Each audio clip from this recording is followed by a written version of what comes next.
হে রাসূল, আপনি মুখস্থ করার জন্য আপনি এত অস্থির হবেন, এত আওড়াবেন না। আপনার সিনার ভিতরে গোটা কোরআন আমি আল্লাহ নিজে জমা করে দেব। তাহলে সিনার মধ্যে জমা করে দেন তিনি কে?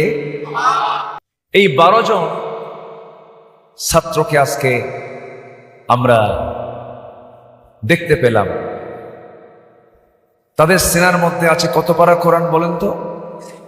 30 পারা কোরআন। এই তো আগস্টের আগেও মাদ্রাসা, আলেম, ইমাম, হাফেজ, কারি, মুফতি, মাওলানা, যাদের সম্পর্ক কোরআন এবং হাদিসের সাথে, তাদের প্রতি বৈরী আচরণ করা হয়েছে, ঠিক কিনা? বিগত 16 বছর আমাদের চোখের সামনে যা ঘটেছে, আমরা যা দেখেছি, শুনেছি, জেলখানায় যারা ছিল, জেলখানার বাসিন্দা যারা ছিল, তাদের অধিকাংশই ছিল খারাপ মানুষ না ভালো মানুষ? ভালো মানুষ। জগৎধন্য আলেম সহ, মুফতি সহ অনেকেই এই 16 বছর তারা কারাবরণ করেছেন। অপরাধ কি ছিল? অপরাধ ছিল একটি, সেটা হলো তাদের দৃষ্টিতে তারা ভেবেছিল মনে হয় আমাদের ক্ষমতার জন্য বড় অন্তরায় তারা। কারণ যারা ক্ষমতার মসনদে টিকে থাকতে চেয়েছিল, নিঃসন্দেহে তারা ইসলাম বিরোধী একটি চক্র, এতে কোনো সন্দেহ। সম্মানিত ভাইয়েরা, 5ই মে শাপলা চত্বরে অনেক হাফেজদেরকে তারা ঠান্ডা মাথায় গুলি করে হত্যা করেছিল। অথচ সেই হাফেজদের, আলেমদের সম্মান দিয়েছেন তিনি কে? আল্লাহ তাআলা। মহান রব্বুল আলামিন আমাদেরকে এই দুনিয়াতে নির্দিষ্ট একটা লক্ষ্যে পাঠিয়েছেন। সে লক্ষ্যটা হলো আল্লাহর সন্তুষ্ট অর্জনের মধ্য দিয়ে এই পৃথিবী থেকে বিদায় নেওয়া। আল্লাহর সন্তুষ্ট অর্জন যদি কারো হয়ে যায়, পৃথিবীর সকল মানুষ অসন্তুষ্ট, কিন্তু সন্তুষ্টকে আল্লাহ তাআলা। এইরকম করে যদি কোনো বান্দা দুনিয়া থেকে বিদায় হতে পারে, চূড়ান্ত প্রাপ্তি জান্নাত তো তার জন্যই যে আল্লাহকে সন্তুষ্ট করতে পেরেছে, আল্লাহকে যে রাজি করতে পেরেছে।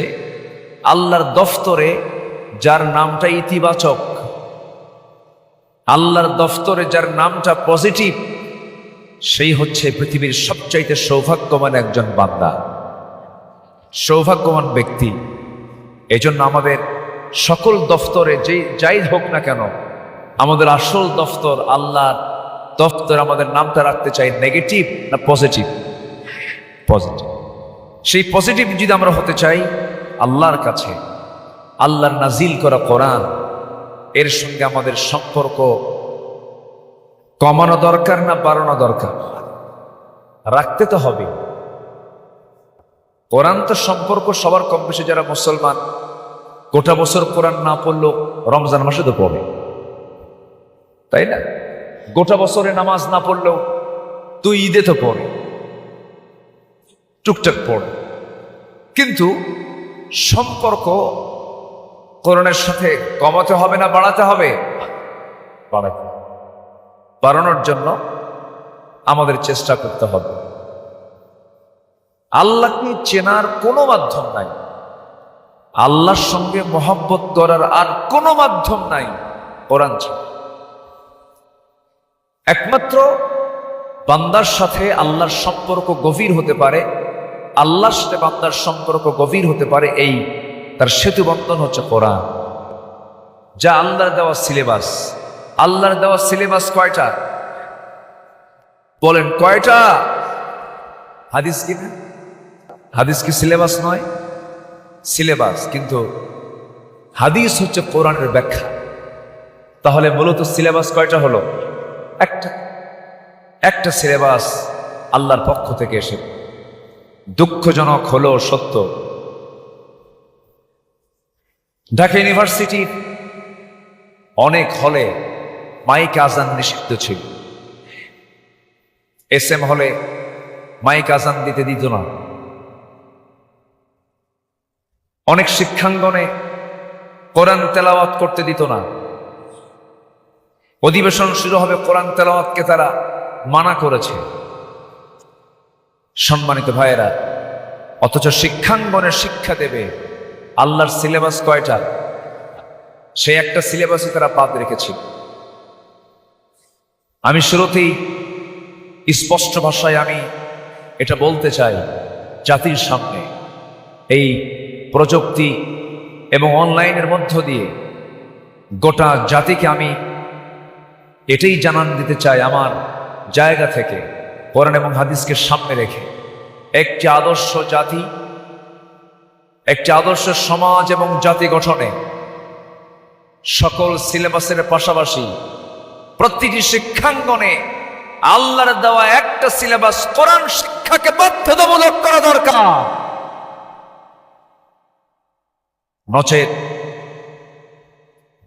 নচেত আমরা যে বিপদে ছিলাম, হয়তো এখন আমরা শ্বাস ফেলতে পারছি, সামনে যাবার বিপদ আসবে না এমন গ্যারান্টি আমরা কেউ দিতে পারব। সম্মানিত ভাইয়েরা, সম্মানিত বন্ধুগণ, আলো ছাড়া বান্দা চলতে পারে না। অন্ধকারকে দূর করার জন্য কি দরকার? যার আরেকটা নাম হচ্ছে নূর। আরেক নাম কি? আল্লাহ রাব্বুল আলামিন বলেন, আলিফ লাম রা কিতাবুন আনসালনাহু ইলাইকা লিতুখরিজান নাসা মিনাল-যুলুমাতি ইলান-নূর। হে রাসূল, আমি আপনার প্রতি যে কিতাব নাযিল করেছি, কিতাব নাযিলের মূল উদ্দেশ্য হলো আপনি যেন অন্ধকারে থাকা, জুলুমাতে থাকা নিমজ্জিত জাতিকে যেন আপনি কোরআনের আলোকে আলোকিত করে তাদেরকে যেন জান্নাতের দিকে নিতে পারেন। জোরে বলি সুবহানাল্লাহ। তাহলে অন্ধকার দূর হবে কি দিয়া? আলো দিয়ে। অন্ধকার দূর হবে কি দিয়ে? সকল প্রকার অসভ্যতা, বর্বরতা, নিষ্ঠুরতা, পাশবিকতা, সব অন্ধকার সব দূর হবে একমাত্র কি দিয়া? আমি কতটুকু যে আনন্দ পেয়েছি, প্রাচ্যের অক্সফোর্ড নামে খ্যাত ঢাকা বিশ্ববিদ্যালয় নবীজির জন্ম এবং ওফাতের মাসে সেখানে সিরাত মাহফিল হয়েছে। আমি ঢাকা ইউনিভার্সিটির, আমি নিজেও একজন ছাত্র ছিলাম। সচক্ষে অবলোকন করেছি ভার্সিটির কি চিত্র ছিল। 2024 সালের সেপ্টেম্বরে ঢাকা ইউনিভার্সিটির প্রাঙ্গণে কোরআন তেলাওয়াত হবে, সেখানে দ্বীনের আলোচনা হবে, সিরাত মাহফিল হবে। এ ছিল এক অকল্পনীয়। বিজয় দিয়েছেন তিনি কে? প্রতিটি যুবকের, প্রতিটি ছাত্রের, প্রতিটি তরুণের সিনা থেকে ভয় দূর করে দিয়েছেন তিনি কে? স্বরাষ্ট্রমন্ত্রীকে পুলিশ কর্মকর্তা বলে, স্যার গুলি করি একটা, খালি একটাই পড়ে আর সবগুলো আগায় আসে। এই সাহস কে জুগিয়েছেন? আল্লাহ জুগিয়েছেন। সম্মানিত ভাইয়েরা, সম্মানিত বন্ধুগণ, এই অর্জনকে কখনোই হারানো যাবে না। এটাকে কাজে লাগাতে হবে, এটাকে ফলপ্রসূ করতে হবে। যদি আবার পালিয়ে যাই, আল্লাহ তাআলা নিজে আবার বলছেন আরেক জায়গায়, আল্লাহ রাব্বুল আলামিন বলেন, তোমরা যদি পালিয়ে যাও, তোমরা যদি সরে দাঁড়াও, আমি তোমাদের উপরে আবার এমন একটি জালিম শক্তি দেব, তার কোনো ক্ষতি তোমরা করতে পারবে না। আমার বন্ধুগণ, সেজন্য অর্জন যেহেতু আমরা পেয়েছি অর্জনকে টিকে রাখার জন্য, সে অর্জনকে বেগবান করার জন্য, সফল হতে হলে আমাদের কি নিয়ে সামনে এগোতে হবে বলেন? কোরআন নিয়ে এগোতে হবে। সম্মানিত ভাইরা, সেই কালামে হাকিম থেকে আমি দুটো আয়াতে কারিমা আমি তেলাওয়াত করেছি। দুটো আয়াতকে সামনে রেখে কিছু কথা আমি বলতে চাচ্ছি। প্রোগ্রাম ছিল আউটডোরে, প্রোগ্রাম চলে আসছে ইনডোরে। বৈরী আবহাওয়া, নিম্নচাপের কারণে, প্রাকৃতিক এই প্রতিকূলতার কারণে সম্মানিত ভাইয়েরা, সন্তানকে আপনি ধনী বানালেন। ধনী তো আমার দেশে এমন ধনীও আছে, লজ্জায় মুখটা আমার নিচু হয়ে যায়, মাথা নিচু হয়ে যায়। বাংলাদেশের যে লোকটা হলো টপ ধনী, শীর্ষ ধনী, 1 নম্বর ধনী, সালমান এফ রহমান, হ্যাঁ, ওরফে দরবেশ। টাকা দিয়ে কি করবেন আপনি? হ্যাঁ, বাংলাদেশের ধনীর তালিকায় কয় নাম্বার? টাকাই যদি সব পারত, তাহলে দরবেশের দিকে তাকালেই এটার বাস্তব উদাহরণ। সম্পদ যদি সকল কল্যাণের মূল যদি মনে করা হতো, কারুনের সম্পদ সবার সামনে জানা আছে। কারুনকে বাঁচানোর জন্য তার সম্পদ কি কোনো কাজে লেগেছিল? লাগে। সালমান এফ রহমানের এই করুণ দশা, তার সম্পদ কি কোনো কাজে লেগেছে? বাঁচার জন্য সুন্দর দাড়িটাও কাটলো, কাটে নাই? দাড়িটাও কাটছে। দাড়িটা সাদা ধবধবে, মাথার চুল, মানুষটাও সুন্দর দেখতে। আল্লাহর সৃষ্টি তো, আল্লাহর মাখলুক না। লাকাদ খালাকনাল ইনসানা ফি আহসানি তাকবীম। সুন্দর চেহারার মানুষ, মানে সূরতে জিবরাইল আর সিরাতে শয়তান, ঠিক কিনা? বাঁচার জন্য নৌকায় চড়ছে, নৌকা আর ভেড়ে না। কোস্টগার্ড ধরে ফেলেছে, ধরে ফেলে তার সফর সঙ্গে আইন মন্ত্রীকে ধরে নিয়ে যাচ্ছে। তাকে টেরি পায় নাই, তাড়ি তো নাই। এখন আইন মন্ত্রী বলে, আমার একে ধরে নিয়ে যাও কেন? আমার একে ধরো কেন? ওই যে কোটাকে ভালো করে দেখো। ভালো করে দেখেও চেন না, কারণ সাদা দাড়ি কাটছে, সাদা চুল কালো করছে। ধর্মের ব্যবসা আলেমরা করে না, ঠিক কিনা? ধর্মের ব্যবসায় তারাই চ্যাম্পিয়ন, যারা মাথার পট্টি খুলে তিলক লাগায়, দাড়ি কেটে মাথার চুল কালো করে, যারা বাঁচার জন্য এহরামের কাপড় পরে দেশ থেকে পালাতে চান। কথা ক্লিয়ার? কথা ক্লিয়ার? আমরা দাঁড়িয়ে রেখেছি বিশ্বনবীর মহাব্বতে, ঠিক কিনা? আমরা যা কিছু করব, কার জন্য করব? আমরা আল্লাহর জন্য। তাহলে একজন দাড়ি কাটলো বাঁচার জন্য, আর আরেকজন দাড়ি রাখছে বাঁচার জন্য। দাড়ি রাখছে হলো বাঁচার জন্য। সে চলে গেছে সিলেটে থাকার জায়গায়, কলা পাতার উপরে শুয়ে আছে। হ্যাঁ, কলা পাতার উপরে শুয়ে আছে। সিলেটবাসীকে ধন্যবাদ, পিছে আউট করে দিচ্ছে। সে দিল যে আমি সাইদির ফাঁসির রায় দিয়েছি। কত বড় জালিম হতে পারে, দুষ্ট হতে পারে। সম্মানিত ভাইয়েরা, সম্মানিত বন্ধুগণ, সকল সম্মান ইজ্জত কার হাতে? আসতে বলবেন না, কার হাতে? আল্লামা সাইদির কথাগুলো আজকে অক্ষরে অক্ষরে মিলে যাচ্ছে। উনি বলেছিলেন আজ থেকে 20-22 বছর আগে বলেছিলেন যে গোড়ায় ঝাঁকি মারা হবে, মামুর বাড়ি দিল্লি গিয়ে পড়বা। দিল্লিতে যায় নাই? এমন একটি সময় আসবে যেদিন তোমরা পালানোর জন্য গর্ত খুঁজে পাবে না।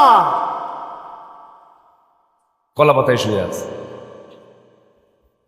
আল্লাহর যারা ওলি তাদের মুখ থেকে এই কথাগুলো বের করে দেন তিনি কে? 14 আগস্ট 2023 তাকে পরিকল্পিতভাবে হত্যা করা হলো হসপিটালে নিয়ে। আমরা স্পষ্ট ভাষায় জানিয়ে দিতে চাই, সেই বিতর্কিত চিকিৎসককে গ্রেফতার করে চূড়ান্ত শাস্তি নিশ্চিত করা হোক, আসল রহস্য উন্মোচন করা হোক। আমাদেরকে কথা বলতে দেয়নি 16 বছর। মঞ্চে আগুন ধরে দিয়েছে, মামলা করেছে, হামলা করেছে, হত্যা, গুম, খুন করেছে। আমরা নীরবে সহ্য করেছি। গোটা 18 কোটি মানুষ, এই দেশের 18 কোটি মানুষ ছিল মামলার আসামি, আর গোটা দেশটা ছিল হলো জেলখানা। স্বস্তির নিঃশ্বাস ফেলতে পারছি, বলি আলহামদুলিল্লাহ। কিন্তু এই অর্জন টিকে রাখার দরকার আছে না নাই? আসতে বলবেন না, আছে না নাই? আমার বন্ধুগণ, এই অর্জন টিকে রাখার জন্য, এই অর্জনকে অবশ্যই মজবুত করে রাখতে হবে, টিকে রাখতে হবে। টিকে রাখার জন্য আমার আপনার মূল লক্ষ্য হচ্ছে আমরা কখনো কোন সময়ের জন্য আল্লাহর পথ থেকে একচুল পরিমাণ নড়ব না। ফাস্তাকিম কামা উমিরতা, আল্লাহ তাআলা যা আদেশ করেছেন তার উপর অবিচল থাকতে হবে, অটল থাকতে হবে।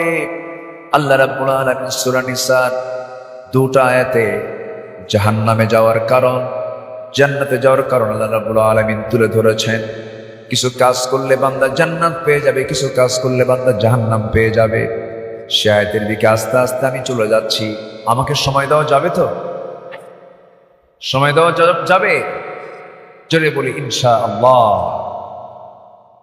গতকালকে আমার প্রোগ্রাম ছিল পাবনাতে।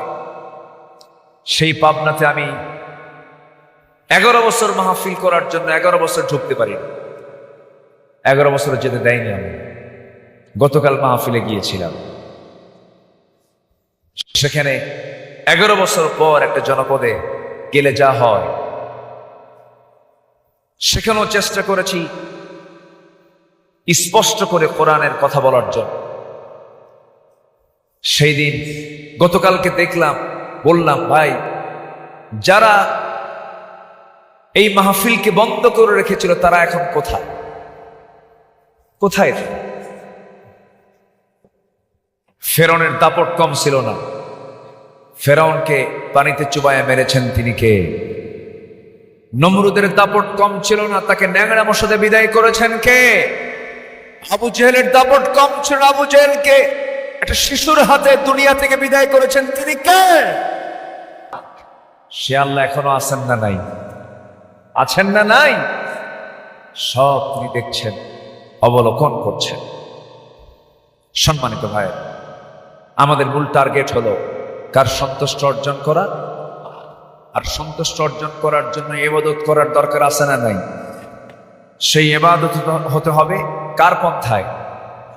বলেন, কার নির্দেশনা অনুযায়ী? আল্লাহর পন্থা অবলম্বন করেই আমরা আল্লাহকে সন্তুষ্ট করতে চাই।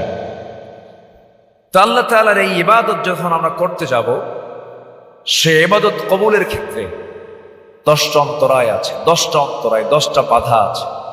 এই 10টি বাধা কি, এই বিষয়ে আমি একটা একটা করে পয়েন্ট আউট করে বলার চেষ্টা করছি। ওমা তাওফীকি ইল্লা বিল্লাহ। এখন বলুন, ওয়াজ কি শেষ হলো না শুরু হলো? শুরু। কষ্ট হচ্ছে না তো আবার? আচ্ছা, বলি ইনশাআল্লাহ। সম্মানিত ভাইয়েরা, আমরা ইবাদত, অনেকে ইবাদতটাই স্পষ্ট নয় অনেকের কাছে। ইবাদত কাকে বলে, ইবাদতটা কি, এই বিষয়টা অনেকের কাছে অস্পষ্ট আছে। অনেকে মনে করেন ইবাদত হচ্ছে আজান দিলে নামাজ পড়া, রমজান এলে রোজা রাখা, জিলহজ মাস আসলে হজ করা, আর নির্দিষ্ট একটি বছর অতিবাহিত হলে পরে সম্পদ থেকে যাকাত দেওয়া। এটাই বুঝি শুধু ইবাদত, এর বাইরে আর বুঝি কোনো ইবাদত নাই।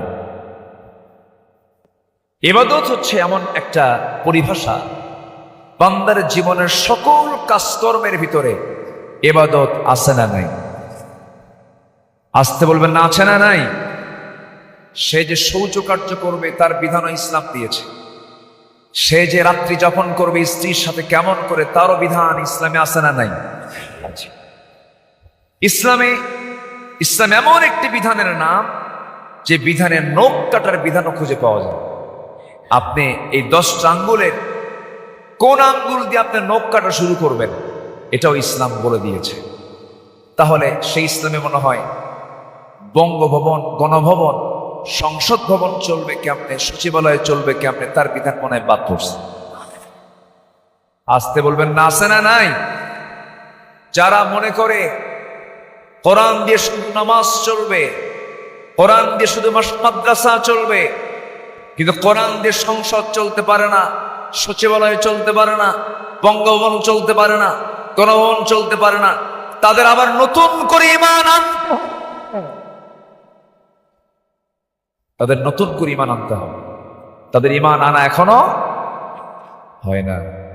রাসূলকে খুব মহব্বত করে, খুব মহব্বত, ইয়া নবী সালাম আলাইকে, গরম গরম জিলাপি খুব মহব্বত করে, কিন্তু রাসূলকে মানতে চাই শুধু নামাজে, রাসূলকে মানতে চাই শুধু সুন্নায়, রাসূলকে মানতে চাই শুধু দাড়ি রাখায়, রাসূলকে মানতে চাই শুধু চুল রাখায়, রাসূলকে মানতে চাই শুধু কাইলুলার বেলায়, রাসূলকে মানতে চাই সুন্নতের নামাজে, কিন্তু রাষ্ট্র পরিচালনায়, সমাজ পরিচালনায়, দেশ পরিচালনায় রাসূলকে তারা মাইনাস রাখতে চায়। যারা ব্যক্তি জীবনে রাসূলকে মানতে রাজি, সমাজ জীবনে, রাষ্ট্র জীবনে রাসূলকে মানতে রাজি নয়, তারা নবীজির প্রকৃত উম্মত নয়, এরা ভণ্ডের প্রতারক। রাসূলকে মানতে হবে এক জায়গায় না সব জায়গায়, এক জায়গায় না সব জায়গায়। কথাগুলোকে ক্লিয়ার মনে হচ্ছে? আচ্ছা, সম্মানিত ভাইরা, আমি দীর্ঘ 25 বছর, আমার জীবনের 25টি বসন্ত আমি এই ওয়াজ মাহফিলের অঙ্গন কাটিয়েছি, কথা বলেছি। আমি চেষ্টা করেছি সারা জীবন যতটুকুন কথা বলবো কোরআনকে সামনে রেখেই বলবো, এবং বলেছি। আমাকে যারা শোনেন, আমাকে যারা ফলো করেন, তারা নিঃসন্দেহে বিষয়টি তাদের কাছে সুস্পষ্টই বলে আমি মনে করি। সম্মানিত ভাইয়েরা, সম্মানিত বন্ধুগণ, এই অর্জন একদিন আসে নাই, সম্মিলিত একটি প্রচেষ্টার মধ্য দিয়ে অর্জনটা এসেছে। আলেমদের বিশাল ত্যাগ, কোরবানি আছে না নাই? আসতে বলবেন না, আছে না নাই? 2009 সালে আমার জীবনের প্রথম হজ, আমি হজে গেলাম, এবং সেই 2009 সালে আবার আল্লামা মরহুম শহীদ দেলোয়ার হোসেন সাইদ রাহিমাহুল্লাহ জীবনের শেষ হজ, উনি শেষ হজটা করেছেন 2009 সালে। তো 2009 সাল উনি হজ করতে গেছেন, হজের পারমিশন তিনি পেয়েছেন, দেশ থেকে চলেও গেছেন। সেই সময় ট্রাইব্যুনাল গঠন হয়েছে, যুদ্ধবরদী ট্রাইব্যুনাল গঠন হয়েছে, হচ্ছে, নাটক শুরু হয়েছে। ওই সময় তাকে বলা হলো, আপনি দেশে না যাওয়াই ভালো, আপনি দেশে সিটিজেনশিপ পেয়ে যাবেন, আপনি দেশে থেকে যান, অথবা অন্য কোনো দেশে আশ্রয় নেন।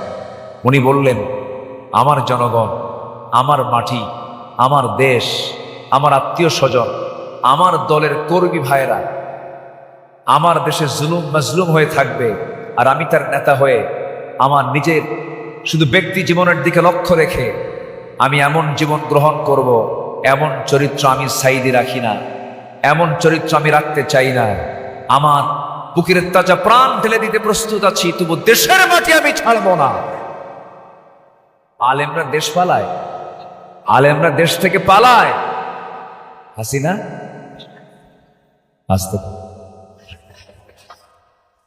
আছে না পালাইছে? সবাইকে নিয়ে না একা? কি দেখেন নেতা, কি নেতা, সবাইকে থুইয়া একা পালাইছে। আমার নবীজি তিনি যুদ্ধের ময়দানে সবচেয়ে কম মার খেয়েছেন, সবচেয়ে কম না সবচেয়ে বেশি? আমার নবীজি নেতৃত্ব দিয়েছেন পিছে থেকে না সামনে থেকে? নামাজেও সামনে, যুদ্ধের ময়দানেও। আর এমন নেতা একা একা কর্মী থুইয়া নাই। যে নেতার নেতৃত্বে এমন চুরির নেতৃত্ব, পালানোর নেতৃত্ব, সেই নেতৃত্বের মুখে আমরা জুতা থুতু মারি। আমরা এক নেতৃত্বের দিকে ফিরে যাব, তিনি হচ্ছেন মুহাম্মদুর রাসূলুল্লাহ। আমার নবীজি আগে খেতেন না খাওয়াতেন? আগে খাওয়াতেন। আর আমার দেশের যারা বিগত 16 বছর ক্ষমতায় ছিল, এরা খাওয়াইছে আগে না খাইছে আগে? বলেন, খাওয়াইছে আগে না খাইছে আগে? এমন সংসার দিয়ে গেছে আমাদের হাতে, যে সংসারের ঋণ হলো 18 লক্ষ কোটি টাকা, আর সেই ঋণের 11 লক্ষ কোটি টাকাই তারা আবার নিয়ে চলে গেছে। বুঝে নেন, শিখে নেন, জেনে নেন, সৎ নেতৃত্ব, ইসলামী নেতৃত্ব ছাড়া সমাজ কখনো উন্নয়ন হতে পারে না। সম্মানিত ভাইয়েরা, দেশের মোড়ে মোড়ে মূর্তিগুলো স্থাপন করা হয়েছিল বাপের টাকা না জনগণের টাকা? 5ই আগস্টের পর বিভিন্ন মোড়ে মোড়ে সেই মূর্তিগুলো, মাথাগুলো ভাঙতেছিল। সে সময় ডক্টর ইউনূসকে প্রশ্ন করা হলো যে এরকম করে সম্মানিত ব্যক্তির মাথা মুরালগুলো ভাঙা হচ্ছে, এর কারণ কি? কে এই প্রশ্ন আমারে করেন কেন? তার মেয়েরই প্রশ্ন করেন। এটার জন্য আমরা দায়ী নয়, তার কন্যা দায়ী।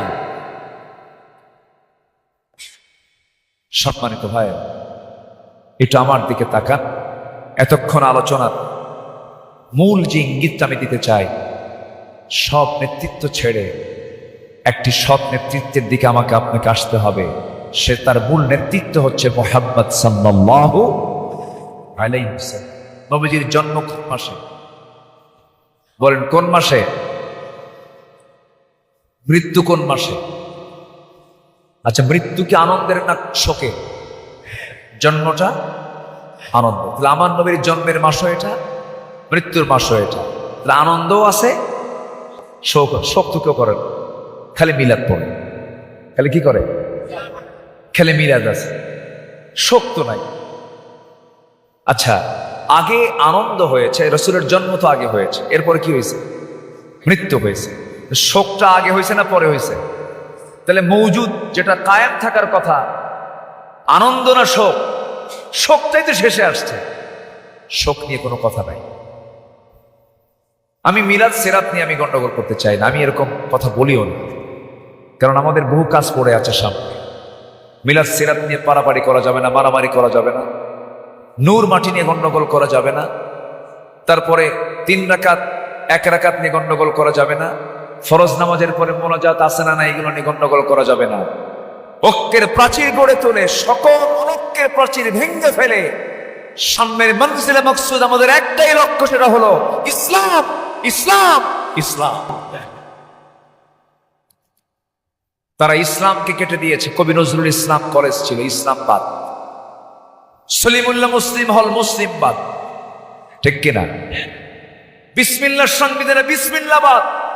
ওরা আল্লাহরে বাদ দিয়েছে, ইসলামকে বাদ দিয়েছে, মুসলিমকে বাদ দিয়েছে, দিয়েছে।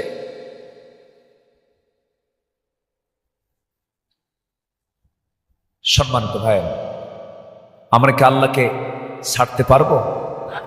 রাসূলকে ছাড়তে পারবো? উপায় আছে? উপায়। দিন শেষে আমরা কার কাছে যাব? আসো, সে আল্লাহর দাসত্ব, সে আল্লাহর ইবাদত করতে গেলে 10টি অন্তরায় আছে, সে অন্তরায়গুলো আমরা জেনে নেই। এই অন্তরায় যেন আমাদের জীবনে না থাকে, তাহলে দোয়াগুলো, ইবাদতগুলো কবুল করবেন তিনি কে? আল্লাহ রাব্বুল আলামিন 1 নম্বরে বান্দাকে বলছেন, বান্দা আমি তোর সকল ইবাদত কবুল করব, কিন্তু 1 নম্বর যে দোষা বলি, 1 নম্বরে যে দোষ মুনাফিকি যার মধ্যে থাকবে, তার দোয়া আমি কখনো কবুল করব না। মুনাফিক তো আমার দেশে নাই, সাভারে নাই। সাভারে আছে? সাভারে মুনাফিক আছে? আল্লাহ রাব্বুল আলামিন বলেন, وَمِنَ النَّاسِ مَن يَقُولُ آمَنَّا بِاللَّهِ وَبِالْيَوْمِ الْآخِرِ وَمَا هُمْ بِمُؤْمِنِينَ। এই আল্লাহর কালামের শুরুর দিকে সূরা বাকারা 8 নম্বর আয়াতে আল্লাহ রাব্বুল আলামিন বলেন, মানুষের মধ্যে কিছু মানুষ আছে যারা বলে আমি ঈমান এনেছি, কিন্তু তারা ঈমান আনে নাই। আমার দেশে বহু লোক আছে ঈমান এনেছি কথাগুলো বলে, কিন্তু তাদের মধ্যে ন্যূনতম ঈমান নাই। আছে না নাই বলেন? নাম হলো ঈমান আলী। নাম কি? নামাজ পড়েন। নাম হলো রমজান আলী। রমজান মাসে দিনের বেলা ভাত খায়। নাম হলো খোকা মিয়া, বয়স 80 বছর। 80 বছরের খোকাই আছে এখন। নাম হলো বাদশাহ মিয়া, ভিক্ষা করে। কি করে? নাম হলো আতর আলী, পকেটে গাজার গন্ধ। তাহলে নাম দিয়ে কি কাম হবে? নাম দিয়ে কাম হবে? আমাকে গুণ অর্জন করতে হবে, মুনাফিকি ছাড়তে হবে। মুনাফিক চেনার জন্য কিছু লক্ষণ আছে, যেমন কোথাও যদি আমরা ধোঁয়া উঠতে দেখি, ধোঁয়াটা প্রমাণ করে দেয় এর নিচে কি আছে? আগুন আছে। যখন আমরা দেখি সূর্য পশ্চিম দিকে চলে যাচ্ছে, মানে বুঝবো আমরা এখন কিছুক্ষণ পর কি হবে? অন্ধকার হয়ে যাবে। যখন আমরা পূর্ব দিকে সূর্যোদয় হতে দেখি, তখন ভাববো দিন শুরু হয়ে গেল। আমার বন্ধুগণ, ঠিক তেমনি মুনাফিকদের কিছু আলামত আছে। মুনাফিক চেনা যাবে কেমনে? হাদিসের ভাষায় মুনাফিকদেরকে চেনার জন্য 4টা লক্ষণ কারোর মধ্যে পাওয়া গেলে পরে সে মুনাফিক। এর মধ্যে 1 নম্বর লক্ষণ হলো, যখন সে কথা বলে মিথ্যা কথা বলে। মিথ্যা কথা বলতে এই জাতি সবচাইতে কি অনভিজ্ঞ না অভিজ্ঞ? অনভিজ্ঞ না অভিজ্ঞ? একদম অভিনয় করে কথা বলে। যিনি সবচেয়ে সূক্ষ্ম অভিনয় জানতেন, তিনি এখন নাই, পালাইছেন। এত মিথ্যা কথা কয় মানুষ, বাপরে বাপ। সম্মানিত ভাইয়েরা, যে রাজনীতি করতে গিয়ে মিথ্যা কথা বলতে হয়, যে রাজনীতির মূল পুঁজি হলো মিথ্যা কথা বলা, সেই রাজনীতির মুখে আমরা থুতু মারি, জুতা মারি। এত মিথ্যা কেন? পৃথিবীতে একজন দূরদর্শী রাজনীতিবিদ ছিলেন, যার জীবনে রাজনীতি করার জন্য একটা মিথ্যার আশ্রয় নিতে হয়নি।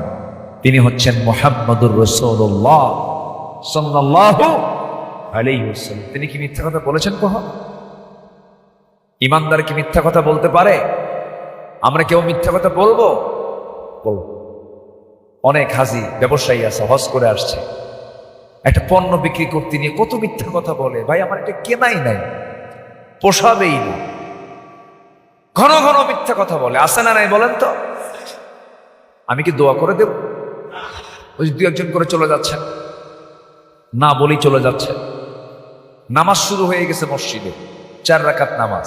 ইমাম সাহেব লম্বা সূরা ধরছে। এখন মুসল্লি মনে মনে কয়, তুই তোর নামাজ পড়, আমি চলে গেলাম। ইমামের কোনো যায় আসে? যে চলে গেল তার কি নামাজ হলো? হলো। আমি নামাজের সঙ্গে তুলনা করছি না, তবে এই যে বসে আছি, এটা কি ইবাদতের বাইরে? ইবাদতের বাইরে। কমপ্লিট করে যান, একটা সম্পূর্ণ রেকর্ড করে যান যে আমি শেষ পর্যন্ত আমি ছিলাম, আছি। একটু থাকেন, একটু আমাকে সময় দেন, আমি যেন আলোচনার একটা প্রান্তে পৌঁছতে পারি। জোরে বলি ইনশাআল্লাহ। একটু বসেন আপনি সব। এখানে বসলে লস প্রজেক্ট না লাভের প্রজেক্ট? বলেন। আমরা কি লস প্রজেক্টে আছি না লাভের প্রজেক্টে আছি? তো লাভ ছেড়ে আমরা যাবো কেন? এখান থেকে বের হলেই কি পৃথিবীর মধ্যে সবচেয়ে শ্রেষ্ঠ জায়গা হলো মসজিদ। আল্লাহ কবুল করে নিয়েছেন, মাঠে না রেখে এই সদাগুলোকে আল্লাহ তাআলা পৃথিবীর শ্রেষ্ঠ জায়গায় আবার এখানে নিয়ে চলে আসছে। আমরা বড় ভাগ্যবান, বলি আলহামদুলিল্লাহ। নূরুল কোরআন মডেল মাদ্রাসায় আমি বসা ছিল। একটা মাদ্রাসা এখানে 2014 সাল স্টার্ট হয়েছে, অদ্যাবধি চলছে। আমি এর উত্তরোত্তর সমৃদ্ধি কামনা করি। সামনে এই প্রতিষ্ঠান আরো এগিয়ে যাবে, বৃহত্তর পরিসরে আরো বড় একটি স্পেস নিয়ে তারা সামনে এগোবে। এতদিন এগোবে কেমনে? মাথায় টুপি, মুখে দাড়ি লাগালেই তো বিশাল সমস্যা হয়ে যেত, বিশাল বেকায়দা ছিল। সামনে আরো এগিয়ে যাবে। দ্বীনি শিক্ষার পাশাপাশি আধুনিক শিক্ষা, এটার দরকার আছে না নাই বলেন তো? আছে। মাদ্রাসায় পড়ে ঢাবিতে চান্স নেয়, মেডিকেলে চান্স পায়, বুয়েটে চান্স পায়, ইঞ্জিনিয়ারিং এ চান্স পায়।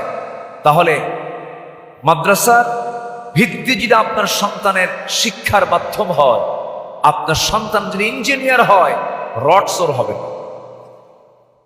আপনার সন্তান মাদ্রাসায় পড়ে যদি মেডিকেলের ডাক্তার হয়, নর্মাল অপারেশনে বাচ্চা ডেলিভারি হবে, সেই মহিলাকে এনে সিজার করে ডাকাতি করবে না, করবে? আমার দেশে আপনি কি দেখছেন কখনো যে একজন ডাক্তারের বইয়ের সিজার লাগে? ডাক্তারের বইয়ের কিন্তু সিজার লাগে না। এরপরে হুজুরের বাড়ি কি মিলাদ হয়? আসতে কয় হয়। হুজুর শুধু মিলাদ খায়, মিলাদ কিন্তু হয়। ডাক্তারের সিজার লাগে না, হুজুরের বাড়িতে মিলাদ হয়। আর পীর সাহেবের বউ পীর সাহেবের মুরিদ হয় না, কারণ বউ জানে এটা কত নাম্বার লুচ্চা।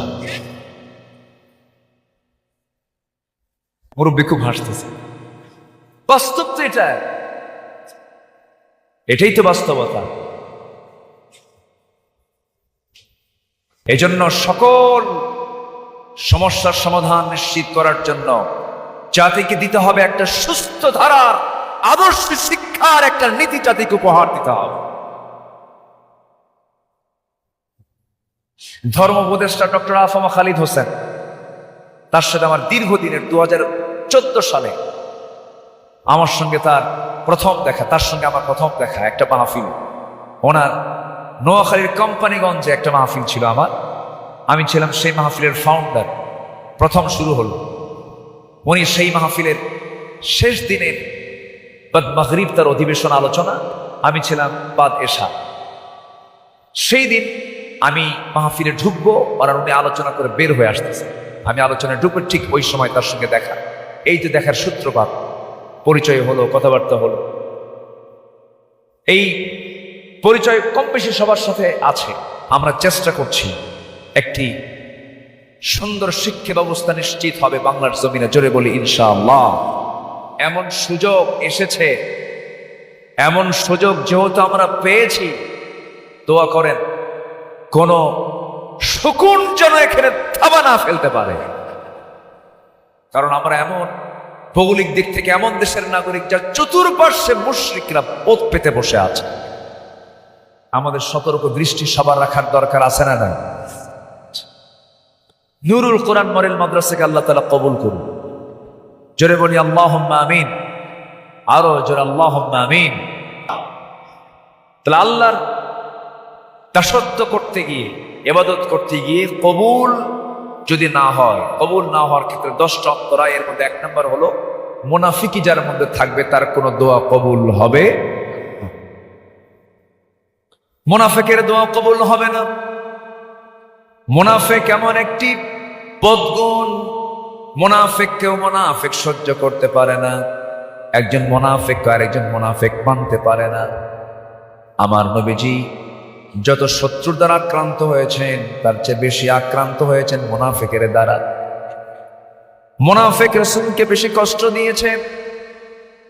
মুনাফিকটা এমন একটি জাতির নাম, তারা মসজিদে নামাজও পড়ে, প্রথম কাতারে দাঁড়ায়, তাদের সূরাতও ঠিক আছে, পোশাকও ঠিক আছে, সবকিছু ঠিক আছে, কিন্তু সেই ব্যক্তির মুনাফিকিতা প্রকাশ পেয়ে যায় হলো আসল জায়গায় গিয়ে। মুনাফিক চেনার জায়গা তো মসজিদ নয়, মুনাফিক চেনার জায়গা তো দান সদকা নয়, মুনাফিক চেনার জায়গা হলো জিহাদের ময়দান। মুনাফিকরা নামাজ পড়তে পারে, রোজা রাখতে পারে, হজ করতে পারে, যাকাত দিতে পারে, দান সদকা করতে পারে, কিন্তু জীবন দিতে চায় না তারা। কিন্তু আল্লাহ তাআলা বলছেন, বান্দা তোর জীবন, তোর মাল আমি জান্নাতের বিনিময়ে কিনে নিয়েছি। এমন বক্তব্য কোরআনে আছে না নাই? বাড়ি থেকে মিলায়ে দেখবেন সূরা তাওবা আয়াত নাম্বার 111, 112, একটু মিলায়ে নেবেন। আল্লাহ রাব্বুল আলামিন বলেন, ইন্নাল্লাহা আশতারা মিনাল মুমিনিনা আনফুসাহুম ওয়া আমওয়ালাহুম বিআন্না লাহুমুল জান্নাহ ইউকাতিলুনা ফি সাবিলিল্লাহি ফায়াকতুলুনা ওয়া ইউকতালুন ওয়া'দান আলাইহি হাক্কান ফিত التوراة والإنجيل والقرآن। জোরে বলুন আল্লাহু আকবার। আমার বন্ধুগণ, আমার নবীজি মসজিদ নববীতে নামাজ পড়াতেন। আমার নবীজির পিছনের একদম বরাবর পিছনে যে দাঁড়িয়ে নামাজ পড়তো সেও ছিল মুনাফিক। নামাজ পড়তো, নবীজির বিরুদ্ধে সে ষড়যন্ত্র করত, যুদ্ধ লাগায় দিত, ইহুদি নাসারাদের সঙ্গে তার যোগসাজশ ছিল, পেঁচপুষ লাগায় দিত। আমার বন্ধুগণ, মুনাফিকদের জন্য কেউ দোয়া করলে সেই দোয়াও কবুল করবেন না কে? আসতে বলবেন না কে? তার বড় প্রমাণ হচ্ছেন আমার রাসূল। আমার নবীর জীবদ্দশায় মুনাফিকদের লিডার আব্দুল্লাহ বিন উবাই যখন দুনিয়া থেকে বিদায় নিয়ে নিল, নবীর কাছে এসে তার সন্তান একজন ভালো সাহাবী ছিলেন, এসে বলছেন, ইয়া রাসূলুল্লাহ, আমি জানি আমার বাবা মুনাফিক, আমি জানি আমার বাবা খারাপ মানুষ, কিন্তু হুজুর আমার তো জন্মদানকারী পিতা দুনিয়া থেকে বিদায় নিয়েছেন। হুজুর, আপনি যদি আপনার পরনের জুব্বাটা একটু দিতেন, আমার আব্বার গায়ে এটা কাফনের কাপড় বানায় একটু পড়ায় দিতাম। আমার নবীজি কোনো কথা বললেন না, নিজের একটা জুব্বা সাহাবীর হাতে দিয়ে বলেন, যাও তোমার বাবাকে কাফনের কাপড় স্বরূপ এটা পড়ায় দাও। দেওয়া হলো। কিছুক্ষণ পরে বলছে, হুজুর আরেকটু আবদার আমি রাখতে চাই। কি আবদার বলো? হুজুর, আপনি যদি আমার বাবার জানাজায় যেতেন আমি খুব খুশি হতো, আমি জানি আমার আব্বা খারাপ মানুষ। আমার রাসূল বললেন, যাও, তুমি যখন আমার কাছে আবদার করেছো তোমার বাবার জানাজায় আমি যাব। মুনাফিকের জানাজায় তিনি চলে গেলেন। সাহাবীর অনুরোধে সাহাবী বারবার বলছিলেন, নিজের গায়ের জুব্বাটাও দিয়ে নিলেন। নবীজি জানাজায় হাজির হয়েছেন, জানাজা শুরু করবেন পিছন থেকে। ওমরে ফারুক রাদিয়াল্লাহু তাআলা নবীজিকে বারবার ডাকতেছেন। নবীজি বলছেন, ওমর তুমি আমাকে কেন বারবার ডাকছো আমি টের পাচ্ছি, কিন্তু ওমর আমাকে জানাজা পড়তে দাও, আমাকে জানাজা পড়তেই হবে। জানাজায় দাঁড়ালেন রাসূল। জানাজা শেষ হতে না হতেই আল্লাহর পক্ষ থেকে আয়াত নাযিল হলো, ইস্তাগফির লাহুম আও লা তাস্তাগফির লাহুম ইন তাস্তাগফির লাহুম ৭০ মাররাতান ফালান ইয়াগফিরাল্লাহু লাহুম। হে নবী, আপনি দোয়া চান, আপনি ক্ষমা চান অথবা না চান, আপনি যদি এই মুনাফিকের জন্য যদি ৭০ বারও যদি দোয়া করেন, সেই দোয়া আমি কবুল করব না, কারণ সে মুনাফিক। দেখুন তাহলে নবীর মতো একটা পবিত্র জবান দিয়ে মুনাফিকের জন্য দোয়া করলো, দোয়া কবুল করেন না কে? আসতে বলবেন না কে? তাহলে মুনাফিকরা কতটুকু জঘন্য হতে পারে, সেই মুনাফিকের চরিত্র থেকে আমাদের বাঁচার দরকার আছে না নাই? মুনাফিকি বাদ দিলে পরে ইবাদত কবুল করবেন তিনি আমার কে? নাম্বার 2 হলো নামাজে আলস্য। নামাজে আলস্যতা এটা হলো ইবাদতের বড় অন্তরায়। দেখবেন এই মসজিদগুলোতে অনেক মুসল্লি নামাজ পড়তে আসে, ইমাম সাহেব যদি নামাজ একটু লম্বা করে কিছু সংখ্যক মুসল্লি বিরক্ত হয়ে যায়। যদি একটু পাওয়ারফুল মুসল্লি হয়, নামাজ শেষে হুজুরকে বলে, হুজুর আপনার কি কোনো কাম নাই? আছে না, এরকম আছে না? আছে। আবার কিছু কিছু মুসল্লি আছে, ইমাম সাহেব যদি একটু লম্বা কেরাত ধরেন, লম্বা রুকু করেন, সেই সময় পিছন থেকে গলা ছাড়ে, কি স্যার গলা ছাড়া বোঝান, সিগন্যাল মারে, একটু সিগন্যাল মারে, হুজুর আমার তো শেষ, আপনার শেষ হয়নি এখন। কিন্তু যে ইমানদার নামাজে দাঁড়ানোর সঙ্গে সঙ্গে সে হারিয়ে ফেলবে কার মাঝে? কার মাঝে? আল্লাহর মাঝে সে হারিয়ে ফেলবে নিজেকে, আল্লাহর প্রেমে সে ডুবে যাবে, আল্লাহর মোহাব্বতে সে ডুবে যাবে। আমার বন্ধুগণ, আমার নবীজি এমনও রাত চলে গেছে, গোটা রাত নবীজি নফল নামাজ পড়েছেন, মাত্র 2 রাকাত নামাজ শেষ হয়েছে। এত লম্বা রুকু করেছেন, এত লম্বা সেজদা দিয়েছেন। নামাজের মধ্যে মজা পেতে হবে, নামাজের মধ্যে তৃপ্তি পেতে হবে, নামাজের মধ্যে আনন্দ পেতে হবে, নামাজের ব্যাপারে যত্নশীল হতে হবে। হাফিজু আলাস সালাত ওয়াস সালাওয়াতুল বুসতা। নামাজের ব্যাপারে যার আলস্য থাকবে তার ইবাদত আল্লাহর দরবারে কবুল হবে না। ফাওয়াইলুল লিল মুসাল্লিন, সবাই বলেন, আওয়াজ দিয়ে বলেন, ফাওয়াইলুল লিল মুসাল্লিন আল্লাযীনা হুম আন সালাতিহিম সাহুন আল্লাযীনা হুম ইউরাউন ওয়া ইয়ামনাউনাল মাউন। নাম্বার 3, আল্লাহ এবং রাসূলের চরম অবাধ্যতা এবং সীমা লঙ্ঘন, যেটা দিয়ে আমি আয়াত শুরু করেছি, তেলাওয়াত শুরু করেছি। সূরা নিসার 14 নম্বর আয়াত, وَمَن يَعْصِ اللَّهَ وَرَسُولَهُ وَيَتَعَدَّ حُدُودَهُ يُدْخِلْهُ نَارًا خَالِدًا فِيهَا وَلَهُ عَذَابٌ مُهِينٌ। জোরে বলুন আল্লাহু আকবার। আল্লাহর বিরুদ্ধে যারা অবস্থান নেবে, নবীর বিরুদ্ধে যারা অবস্থান নেবে, অবস্থান নেওয়া মানে হলো আল্লাহ তাআলা যে বিধান দিয়েছেন, আমার রাসূল যে শরিয়াতগুলো দিয়েছেন, আল্লাহ এবং রাসূলের যে শরিয়াত, যে বিধিবিধানগুলো আছে, এই বিধিবিধানকে যারা না মেনে অন্য কোনো বিধিবিধানকে যারা এখানে কায়েম করতে চায়, দায়েম রাখতে চায়, তারাই হলো সীমালঙ্ঘনকারী। ঠিক কিনা বলেন? এমন লোক তো বাংলার জমিনে নাই। আসতে বলবেন না, আছে না নাই? দল করতে হবে, কার দল? আসতে বলেন, কার দল করতে হবে? যে দলের নামের সাথে ইসলাম নাই, যেই দলের কার্যক্রমে ইসলাম নাই, যেই দলে নামাজের কোনো এজেন্ডা নাই, যেই দলে আল্লাহর আইন কায়েমের জন্য কোনো এজেন্ডা নাই, সেই দলে ইসলামী দল নয়, সেই দল করা হারাম। কথা ক্লিয়ার? আমি কি কোনো অস্পষ্ট কিছু রাখতেছি? আমি ক্লিয়ার করে দিচ্ছি, জাতির সামনে কথাগুলো স্পষ্ট হওয়া দরকার।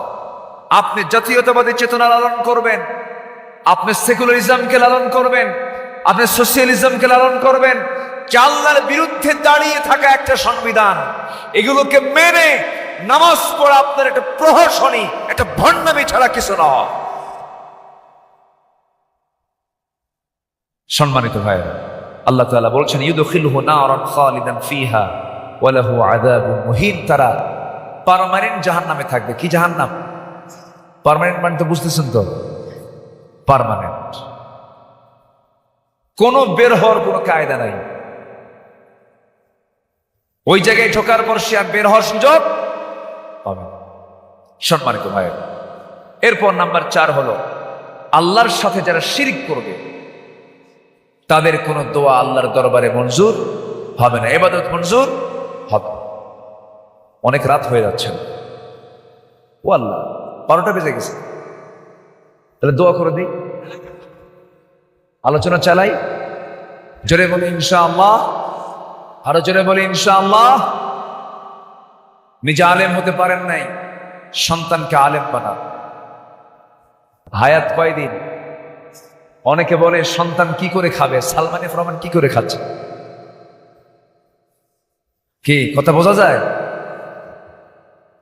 সম্পদ কোন সম্পদই শুধু রিজিক নয়। সম্মানিত ভাইয়েরা, নেক সন্তান, নেক স্ত্রী একটা বিশাল বড় রিজিক। এটা নেক সন্তান করতে হলে অবশ্যই সন্তানকে দিতে হবে দ্বীনের শিক্ষা। কোরআন হাতে তুলে দেন বাচ্চার, সন্তানকে আপনাকে পাহারা দেওয়া লাগবে না, কোরআন আপনার সন্তানকে পাহারা দেবে। আল্লাহ তাআলা কবুল করুন, জোরে বলে আমিন। তাহলে শিরিক করা যাবে না। শনিবারে বাঁশ কাটা যাবে না, সকালবেলা বাকি দেওয়া যাবে না, মঙ্গলবারে বিয়ে হওয়া যাবে না, আর বৃষ্টির দিনে কারো কপালে যদি বিয়ে হয় সারা জীবন শুধু চোখের পানি থাকে। দেখছেন কি বিশ্বাস, আকীদা, এরকম কিছু আছে না? নাই বলে এগুলোর কোনো ভিত্তি ইসলামে নাই। অনেকদিন আগে দেখি যে এক ট্রাকের পিছনে ছেঁড়া জুতা ঝুলানো। ভাবলাম ট্রাকের পিছনে ছেঁড়া জুতা কেন? তো আমি এক ড্রাইভারকে ডাক দিয়ে বললাম, আচ্ছা তোমাদের এই ট্রাকের পিছনে মাঝে মাঝে ছেঁড়া জুতা ঝুলানো দেখি, এর কারণটা কি? বলে হুজুর, বদ নজর থেকে বাঁচার জন্য। আচ্ছা, বদ নজর থেকে বাঁচার জন্য কি ছেঁড়া জুতা না আউযুবিল্লাহ? আউযুবিল্লাহ আছে না নাই? ফাস্তাইজ বিল্লাহ, আল্লাহর কাছে আশ্রয় চেয়ে নাও। কিন্তু ও রাখছে কি ঝুলাইয়া ছেঁড়া জুতা। এগুলো শিরক। আমি কেমন করে চলবো? আমার দিন পথ যাচ্ছে না, আমি কালকে কি খাবো, কি করব আমি? এর মধ্যে শিরক আছে না নাই? হতাশ হওয়া মানে শিরকের গন্ধ তার মধ্যে ঢুকে গেছে। হতাশা আসে শয়তান থেকে। কিসের থেকে বলেন? শয়তান থেকে। আমার এই কথা, এই যে হতাশার উপরে আমি দুই তিন মিনিট একটা লেকচার দিয়েছিলাম আজ থেকে 8-10 বছর আগে। দেখেন আমাদের কথাগুলো মানুষ যে শোনে না তা না। অনেক বড় একজন কর্মকর্তা, বড় একজন ব্যক্তি, আমি তার নাম বলতে চাই না, উনি আমাকে একদিন পেয়ে জড়ায় ধরলেন। জড়ায় ধরে বলেন, হুজুর আমার মেয়ে, আমি তাকে নাচের গানের মাস্টার ঠিক করেছিলাম। আমার মেয়ে নাচতো, গান গাইতো, আমি নামাজ পড়তাম। আমার মেয়ে, আমার স্ত্রী, পরিবারের কারো গায়ে বোরকা ছিল না, উড়ন্ত জীবনযাপন করতাম। হঠাৎ করে আমি অসুস্থ হয়ে গেলাম। ওই লোকটা আমাকে বলছে আমার ভালো লাগে না, হতাশা। ইন্ডিয়া গেলাম, সিঙ্গাপুর গেলাম, বিশ্বের বিভিন্ন জায়গায় চিকিৎসা করলাম, থাইল্যান্ড গেলাম, কাজ হলো। শেষ পর্যন্ত হুজুর আমার রোগটা হলো, আমার বাঁচতে ইচ্ছা হয় না, আমি যেন মরে যাই। আত্মহত্যা করার জন্য আমি বারবার এগিয়ে যাই। আমার এটাই রোগ, কিন্তু এটার কোনো ঔষধ পৃথিবীতে কোথাও পেলাম। আমি অনেকে হঠাৎ করে ফেসবুক চালাতে নিয়ে, ইউটিউব চালাতে নিয়ে কিছু ওয়াজ আমার সামনে আসবে। এর মাঝে আমি আপনার কিছু আর্টিকেল 1.5 থেকে 2 মিনিট শর্ট করে একটা আর্টিকেল আমি শুনলাম। সেটা হলো হতাশা আসে শয়তান থেকে। হতাশা আসে শয়তান থেকে। হতাশ একজন ইমানদারের জীবনের কাজ হতে পারে না। হতাশ সেই হতে পারে যাকে শয়তান আসর করেছে। উনি বলতেছে, হুজুর আল্লাহর কসম করে বলি, এই কথাটা আমার জীবনের মোড় ঘুরিয়ে দিয়েছে। আমার ওষুধ খাওয়া লাগে না, আমি এখন ভালো আছি। তাহলে সকল রোগ থেকে বাঁচার জন্য কোরআন দরকার আছে না নাই? আসতে বলবেন না, আছে না নাই? আমার দেশে আত্মহত্যার পরিমাণ কিন্তু বেড়েছে। 80-র দশকে, 90 দশকে, 2010 সাল পর্যন্ত, 2010 থেকে 2020 সাল পর্যন্ত যে জরিপ আসছে, এই বিগত 4-5 বছরে আত্মহত্যার পরিমাণ কিন্তু দিন দিন কমছে না বাড়ছে? বাড়ছে। এটার কারণ হচ্ছে দ্বীনি শিক্ষার চরম অভাব, সংকট আছে না নাই? আছে। তাহলে আমার আপনার সন্তানকে প্রথম সবকটা কোথায় দেব? বলেন কোথায় দেব? বলেন কোথায়? মাদ্রাসায়। চোখ বন্ধ করে দেব। রিজিকের দায়িত্ব কার? শয়তান রিজিকের ভয় দেখায়, শয়তান দেখায় এটা। শয়তান দারিদ্রতার ভয় দেখায়, শয়তান দারিদ্রের প্রতি, দারিদ্রতাকে সামনে নিয়ে আসে। না, আমাকে পরিচালনা করবেন তিনি আমার কে? আল্লাহ পাক। নাম্বার 5, সামনে এবং পেছনে যারা পরনিন্দা করে, এই সমস্ত লোকের কোন ইবাদত কবুল করবেন না তিনি কে? আয়াতটা হলো, যারা পারেন ঠোঁট মিলিয়ে বলে। প্রায় আমরা নামাজে ইমামের পেছনে আমরা শুনি, মাগরিব যারা পড়ি, আমরা যখন কেউ ঈশার নামাজ পড়ি, মাঝে মাঝেও ইমাম সাহেবের মুখ থেকে তেলাওয়াত শুনি, ওয়াইলুল লিকুল্লি হুমাযাতিল লুমাযাতিনিল্লাযী জামা'a মালান ওয়া 'আদ্দাদা ইয়াহসাবু আন্না মালাহু ওয়া আখলাদা।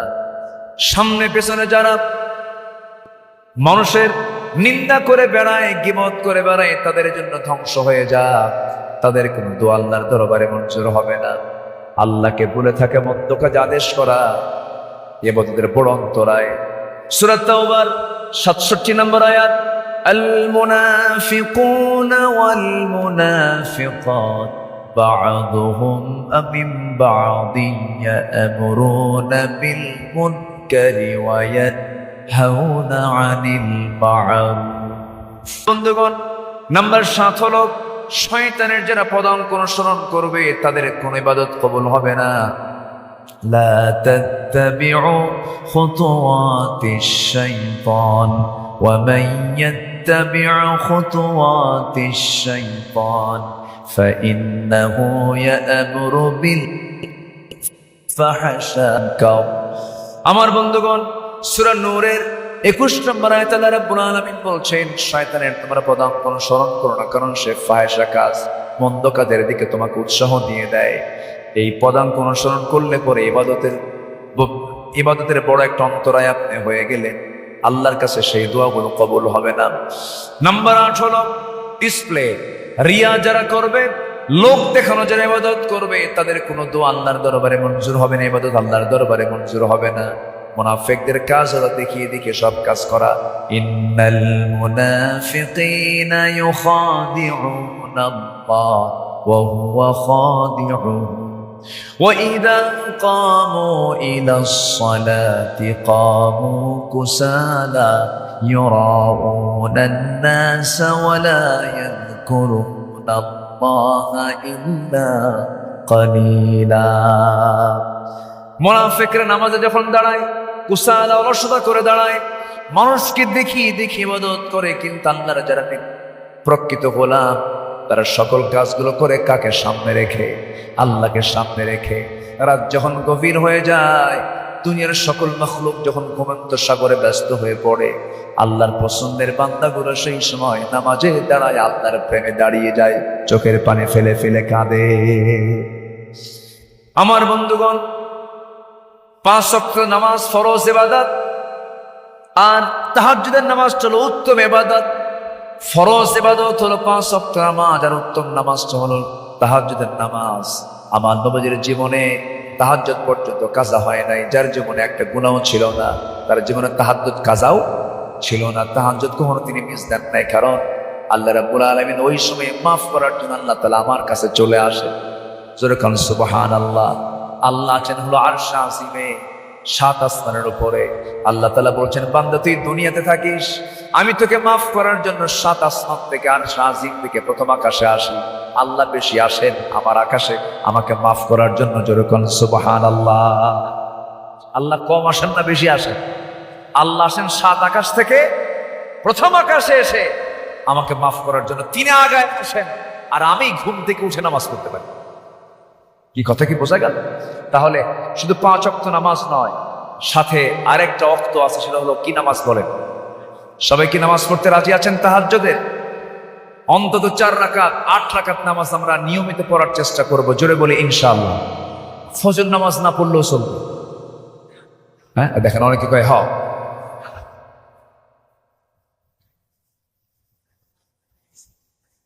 ফরজ ইবাদত, আর তাহাজ্জুদ হচ্ছে উত্তম ইবাদত। তাহাজ্জুদ কি? উত্তম একটা নামাজ। আল্লাহ যারা পছন্দের গোলাম, তাদের এই নামাজ কখনো কাজা হয় না, কারণ এটা হচ্ছে পার্সোনাল বোঝাপড়া, মানে একদম পার্সোনাল মেডিটেশন। কার সাথে? আল্লাহর সাথে। পার্সোনাল মেডিটেশন উইথ আল্লাহ। একমাত্র স্পেশাল ইবাদত হচ্ছে তাহাজ্জুদ। আল্লাহু আকবার বলুন। আল্লাহ কবুল করুন। আর তাহাজ্জুদ যার জীবনে থাকবে, তার মধ্যে রিয়া আসবে না, ডিসপ্লে আসবে না, দেখানো আসবে না। আল্লাহ কবুল করুন। নাম্বার 9 হলো কুফরি করা। কুফরি করলে পরে ইবাদতের অন্তরায় হয়ে গেল, আল্লাহর সঙ্গে তার মোহাব্বত থাকবে না। কুফরি কোনো কাফের শুধু করবে তা না, অনেক ইমানদার, ইমানের দাবিদার ব্যক্তির দ্বারাও কুফরি আসে না নাই? আসে না নাই? কাফের কোন সম্প্রদায়ের নাম নয়। কাফের এই কুফরি কাজটা অনেক ইমানদার, হাজি, নামাজির দ্বারাও প্রকাশ পেয়ে কুফরি করা যাবে। আল্লাহ রাব্বুল আলামিন বলেন, ইন্নাল্লাযীনা কাফারু লান তুগনিয়া আনহুম আমওয়ালুহুম ওয়ালা আওলাদুহুম মিনাল্লাহি শাইআ ওয়া উলাইকা হুম ওয়াকুদুন নার। নাম্বার 10 হলো ওই সমস্ত মিথ্যাবাদী যারা দৃঢ় অঙ্গীকার করে আবার যারা ভঙ্গ করে ফেলে, আল্লাহ রাব্বুল আলামিন তাদের কোনো তো আল্লাহ রাব্বুল আলামিন কবুল করবেন না। আমার বন্ধুগণ, এই সমস্ত বিষয়ে আমরা সজাগ থাকবো, সতর্ক থাকবো। আমরা যদি এই 10টা বিষয়ে যদি আমার জীবন থেকে মাইনাস করতে পারি, সকল ইবাদত কবুল করে আমার সম্পর্ক হয়ে যাবে কার সাথে? 5 ওয়াক্ত নামাজ পড়বেন কারা কারা? হাত তুলে দেখেন দেখি, জোরে বলি ইয়া আল্লাহ। আমাদেরকে 5 ওয়াক্ত সালাত আদায় করার তৌফিক তুমি আল্লাহ দিয়া দাও। জোরে বলি আমিন, আরো জোরে আমিন। সবার বাড়িতে মা বোন আছে না নাই? তাদের কি নামাজ পড়ার দরকার আছে? শরীর ঢাকার দরকার আছে? পর্দা করার দরকার আছে? আমার দেশের মায়েরা পর্দা করতে চায়, কিন্তু কিছু পুরুষ আছে পর্দা করতে দেয়। পুরুষের বড় শখ বউটাকে মানুষকে একটু দেখিয়ে বেড়ানো। কিছু পুরুষ কিন্তু আছে বউটাকে দেখাতে খুব পছন্দ করে, বউটাকে হোন্ডার পিছনে উঠায় R15 নাকি? আচ্ছা, R15। যুবকরা এগুলো মানে ভার্সনগুলো ভালো বোঝে। R15 হোন্ডার প্যাসেঞ্জার সিট হলো উঁচা আর ড্রাইভিং সিট হলো নিচু, মানে নিচতলায় হলো ড্রাইভার আর দোতলায় হলো প্যাসেঞ্জার। তো প্যাসেঞ্জার হলো বউ আর ড্রাইভার হলো স্বামী। তাহলে নিচতলায় স্বামী আছে আর দোতলায় বউ আছে। হোন্ডা নিয়ে গোটা সাভার ঘরে, আর মাঝে মাঝে মোড়ে মোড়ে গিয়ে একটু ব্রেক মেরে বলে, দেখো তো বউটা দেখতে কেমন আমার, আছে না নাই? বউ দেখিয়ে বেড়া। গোটা দিন ঘুরলো, ম্যারেজ ডে পালন করলো, সন্ধ্যার আগ দিয়ে একটু নদীর কিনারে গিয়ে অথবা কোনো বিল ঝিলের কিনারায় গিয়ে গধূলি বেলার হলদেটে রঙিন সূর্যের নিচে স্ত্রীটাকে শাড়ি টাড়ি পরায়া মাথার চুল থেকে পা পর্যন্ত অঙ্গ সজ্জা করে অর্ধলগ্ন করে, মাথার চুল, কপালে একখান কি টিপ, এরপরে ঠোঁটে লিপস্টিক, তারপরে চোখে আশকারা মাস্কারা, এরপরে গোটা গাল জুড়ে হলো কি আটা ময়দা। এই তো ভালো পারে, দোয়াজ শুধু আমি পারি নাকি? হ্যাঁ, প্লাস্টার কইরা ছবি একখান তুলে ফেসবুক হিস্টোরিতে দিয়ে দিল, দেখে জানে করেছে। আচ্ছা, হ্যাঁ স্টোরিতে দিল, অথবা ফেসবুকে ছবিটা আপলোড করে বলল, প্রিয় ভাইরা আসুন আমার বউটাকে সবাই মিলে জামাতের সাথে দেখি। যেরকম নাউজুবিল্লাহ, বউকে জামাতের সাথে দেখা। এরপরে কি হয়েছে? মৃত্যু হয়েছে। শোকটা আগে হয়েছে না পরে হয়েছে? তাহলে মৌজুদ যেটা কায়েম থাকার কথা, আনন্দ না শোক? শোকটাই তো শেষে আসছে, শোক নিয়ে কোনো কথা নাই। আমি মিলাদ সেরাত নিয়ে আমি গন্ডগোল করতে চাই না, আমি এরকম কথা বলিও না, কারণ আমাদের বহু কাজ পড়ে আছে সামনে। মিলাদ সেরাত নিয়ে পারাপারি করা যাবে না, মারামারি করা যাবে না, নূর মাটি নিয়ে গন্ডগোল করা যাবে না, তারপরে 3 রাকাত 1 রাকাত নিয়ে গন্ডগোল করা যাবে না, ফরজ নামাজের পরে মোনাজাত আছে না না, এগুলো নিয়ে গন্ডগোল করা যাবে না। ঐক্যের প্রাচীর গড়ে তোলে, সকল অনৈক্যের প্রাচীর ভেঙে ফেলে সামনের মনজিলে মকসুদ আমাদের একটাই লক্ষ্য, সেটা হলো ইসলাম, ইসলাম, ইসলাম। তারা ইসলামকে কেটে দিয়েছে। কবি নজরুল ইসলাম কলেজ ছিল ইসলামবাদ, সলিমুল্লাহ মুসলিম হল মুসলিমবাদ, ঠিক কিনা? বিসমিল্লাহর সংবিধানে বিসমিল্লাহবাদ। ওরা আল্লাহরে বাদ দিয়েছে, ইসলামকে বাদ দিয়েছে, মুসলিমকে বাদ দিয়েছে, এজন্য আল্লাহ ওদেরকে বাদ দিয়ে দিয়েছে।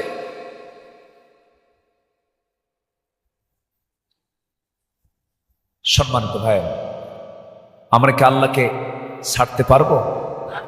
রসুলকে ছাড়তে পারবো? উপায় আছে? উপায়। দিন শেষে আমরা কার কাছে যাব? আল্লাহর কাছে। আসো, সে আল্লাহর দাসত্ব, সে আল্লাহর ইবাদত করতে গেলে 10টি অন্তরায় আছে। সে অন্তরায়গুলো আমরা জেনে নেই, এই অন্তরায় যেন আমাদের জীবনে না থাকে, তাহলে দোয়াগুলো ইবাদতগুলো কবুল করবেন তিনি কে?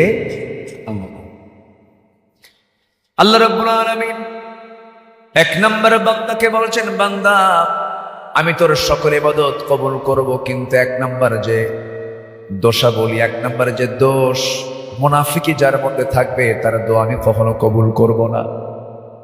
মুনাফিক তো আমার দেশে নাই, সাভারে নাই।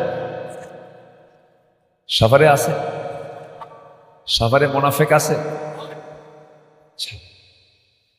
আল্লাহ রাব্বুল আলামিন বলেন, وَمِنَ النَّاسِ مَن يَقُولُ آمَنَّا بِاللَّهِ وَبِالْيَوْمِ الْآخِرِ وَمَا هُمْ بِمُؤْمِنِينَ। এই আল্লাহর কালামের শুরুর দিকে সূরা বাকারা ৮ নম্বর আয়াতে আল্লাহ রাব্বুল আলামিন বলেন, মানুষের মধ্যে কিছু মানুষ আছে যারা বলে আমি ঈমান এনেছি, কিন্তু তারা ঈমান আনে নাই। আমার দেশে বহু লোক আছে ঈমান এনেছি কথাগুলো বলে, কিন্তু তাদের মধ্যে ন্যূনতম ঈমান নাই। আছে না নাই বলেন? নাম হলো ঈমান আলী। নাম কি? নামাজ পড়েন। নাম হলো রমজান আলী। রমজান মাসে দিনের বেলা ভাত খায়। নাম হলো খোকা মিয়া, বয়স ৮০ বছর। ৮০ বছরের খোকাই আছে এখন। নাম হলো বাদশাহ মিয়া, ভিক্ষা করে। কি করে? নাম হলো আতর আলী, পকেটে গাজার গন্ধ। তাহলে নাম দিয়ে কি কাম হবে? নাম দিয়ে কাম হবে? আমাকে গুণ অর্জন করতে হবে, মুনাফিকি ছাড়তে হবে। মুনাফিক চেনার জন্য কিছু লক্ষণ আছে, যেমন কোথাও যদি আমরা ধোঁয়া উঠতে দেখি, ধোঁয়াটা প্রমাণ করে দেয় এর নিচে কি আছে? আগুন আছে। যখন আমরা দেখি সূর্য পশ্চিম দিকে চলে যাচ্ছে, মানে বুঝবো আমরা এখন কিছুক্ষণ পর কি হবে? অন্ধকার হয়ে যাবে। যখন আমরা পূর্ব দিকে সূর্যোদয় হতে দেখি, তখন ভাববো দিন শুরু হয়ে গেল। আমার বন্ধুগণ, ঠিক তেমনি মুনাফিকদের কিছু আলামত আছে। মুনাফিক চেনা যাবে কেমনে? হাদিসের ভাষায় মুনাফিকদেরকে চেনার জন্য 4টা লক্ষণ কারোর মধ্যে পাওয়া গেলে পরে সে মুনাফিক। এর মধ্যে 1 নম্বর লক্ষণ হলো যখন সে কথা বলে, মিথ্যা কথা বলে। মিথ্যা কথা বলতে এই জাতি সবচাইতে কি অনভিজ্ঞ না অভিজ্ঞ? অনভিজ্ঞ না অভিজ্ঞ? একদম অভিনয় করে কথা বলে। যিনি সবচেয়ে সূক্ষ্ম অভিনয় জানতেন তিনি এখন নাই, পালাইছে। এত মিথ্যা কথা কয় মানুষ, বাপরে বাপ। সম্মানিত ভাইয়েরা, যে রাজনীতি করতে গিয়ে মিথ্যা কথা বলতে হয়, যে রাজনীতির মূল পুঁজি হলো মিথ্যা কথা বলা, সেই রাজনীতির মুখে আমরা থুতু মারি, জুতা মারি। এত মিথ্যা কেন? পৃথিবীতে একজন দূরদর্শী রাজনীতিবিদ ছিলেন, যার জীবনে রাজনীতি করার জন্য একটা মিথ্যার আশ্রয় নিতে হয়নি। তিনি হচ্ছেন মুহাম্মদুর রাসূলুল্লাহ সাল্লাল্লাহু আলাইহি ওয়াসাল্লাম। তিনি কি মিথ্যা কথা বলেছেন কখনো? ইমানদার কি মিথ্যা কথা? আমরা কেউ মিথ্যা কথা বলবো? অনেক হাজি ব্যবসায়ী আছে, হজ করে আসছে, একটা পণ্য বিক্রি করতে নিয়ে কত মিথ্যা কথা বলে। ভাই আমার এটা কেনাই নাই, পোষাবেই না, ঘন ঘন মিথ্যা কথা বলে। আসে না নাই বলেন তো? আমি কি দোয়া করে দেব? ওই 2-1 করে চলে যাচ্ছেন, না বলি চলে যাচ্ছে। নামাজ শুরু হয়ে গেছে মসজিদে, 4 রাকাত নামাজ। ইমাম সাহেব লম্বা সূরা ধরছে। এখন মুসল্লি মনে মনে কয় তুই তোর নামাজ পড়, আমি চলে গেলাম। ইমামের কোনো যায় আসে? যে চলে গেল তার কি নামাজ হলো? হলো। আমি নামাজের সঙ্গে তুলনা করছি না, তবে এই যে কি ইবাদতের বাইরে, ইবাদতের বাইরে কমপ্লিট করে যান, একটা সম্পূর্ণ রেকর্ড করে যান যে আমি শেষ পর্যন্ত আমি ছিলাম, আছি। একটু থাকে, একটু আমাকে সময় দেন, আমি যেন আলোচনার একটা প্রান্তে পৌঁছতে পারি। জোরে বলি ইনশাআল্লাহ। একটু বসেন আপনি সব। এখানে বসলে লস প্রজেক্ট না লাভের প্রজেক্ট বলেন?